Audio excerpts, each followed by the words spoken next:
Esame Kurnėnų Lauryno Radziukyno mokykloje, amerikoniškoje mokykloje ir šiandieną papasakosiu, kaip kilo idėja pastatyti šią mokyklą ir kas būtent ją pastatė, kas investavo daug pinigų, tai kviečiu pasivaikščioti po šią nuostabią istorinę mokyklą. Laurynas Radziukynas gimė 1880 metais Kurnėnų kaime ir į mokyklą jam tekdavo vaikščioti 10 km pirmyn, 10 km atgal. Tais laikais žiemos buvo tikrai šaltos, speiguotos, sniego daug daugiau ir kaip mažam vaikui su klumpėmis 10 km įveikti būdavo tikrai sudėtinga. Laurynas mokėsi labai gerai ir bevaikščiodamas į mokyklą tuos 10 km sau davė tokį pažadą, kad kai užaugs, sukurs verslą, uždirbs daug pinigų, pastatys savo kraštui mokyklą. Pabaigęs mokyklą, Laurynas įstojo mokytis į Lenkiją, į Varšuvą, įgijo chemiko inžinieriaus specialybę, pabaigęs mokslus, truputėlį užsidirbęs pinigų, emigravo į Ameriką ieškoti geresnio gyvenimo. Amerikoje 1922 metais sutiko taip pat lietuvę Eleną Petrulytę, ją vedė, sukūrė šeimą, susilaukė 2 vaikų. Lietuvybės nepamiršo, juos taip pat pavadino lietuviškais vardais, tai Andrius ir Laurynas.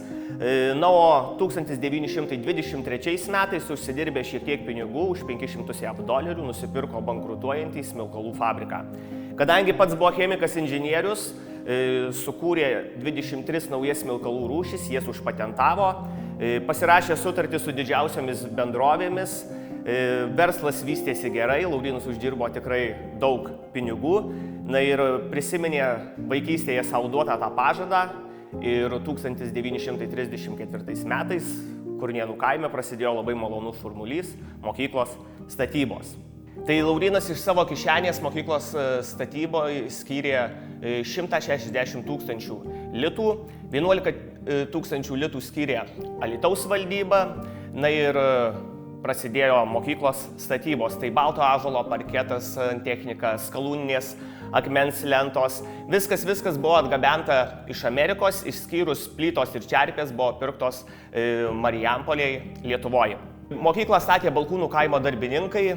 Laurynas darbininkams mokėjo tikrai tuo metu didelius pinigus, kai paprastas darbininkas šiaip uždirbdavo litą arba pusantro lito už dieną.